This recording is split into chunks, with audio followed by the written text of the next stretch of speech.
તો અમરેલીના બગસરા પંથકમાં પાક નુકસાની થઈ છે। કમોસમી વરસાદના કારણે થઈને ખેડૂતોને મોટા પાયે નુકસાન થયું છે અને ખેડૂતોએ મગફળીનું 12,676 હેક્ટરમાં જે વાવેતર કર્યું હતું તેમાં પણ ખૂબ જ મોટા પ્રમાણમાં આર્થિક નુકસાન થયું હોવાનું સામે આવ્યું છે।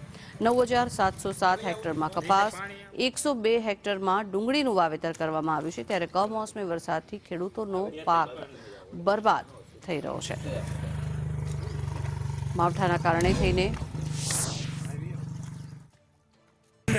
છેલ્લા 7 દિવસની અંદર દિવસ ને રાત વરસાદ આવે છે, જેથી ખેડૂતોને મગફળી, સોયાબીન, કપાસ અને અન્ય ધાન્ય પાકોમાં બહુ 100% જેવી નુકસાની છે અને 80% તો આ બધો પાક ઉગી ગયો છે એવી પરિસ્થિતિ છે। અને એટલે માલ અટાણે વેચવા જાય તો કોઈ લે એવી પરિસ્થિતિ નથી, તો ખેડૂતને અમારે બહુ મોટી નુકસાની છે।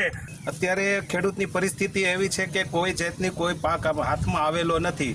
બગસરામાં સતત 7 દિવસથી આ રાત દિવસ વરસાદ વરસી રહ્યો છે, જેમાં મગફળી, કપાસ, સોયાબીન બધેમાં નુકસાની છે।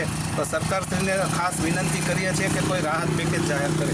દિવસથી રાતના દિવસ વરસાદ વરસી રહ્યો છે અને તમામ પાક, કપાસ હોય તો ભલે, સોયાબીન હોય તો ભલે અને મગફળી હોય તો ભલે, એ હાથમાં નથી આવવાનું, ઉગી અને બધો ફૂટી ગયો છે। હવે એની અંદરથી 1 પણ રૂપિયાનું ઉત્પાદન ખેડૂતને અત્યારે આવે નથી। પાણી ભરેલા છે, પાથરા તણાય છે, આવી પરિસ્થિતિ થઈ છે, જેથી કરી સરકારશ્રીને મારી વિનંતી છે કે હવે વહેલી તકે એનું પેકેજ જાહેર કરી સર્વે, જોકે 100% ફાઇનલ નુકસાન હોય, 100% નુકસાન છે, પણ વહેલી તકે સર્વે કરી અને ખેડૂતોને સહાય કરે આવી મારી સરકારશ્રીને વિનંતી છે।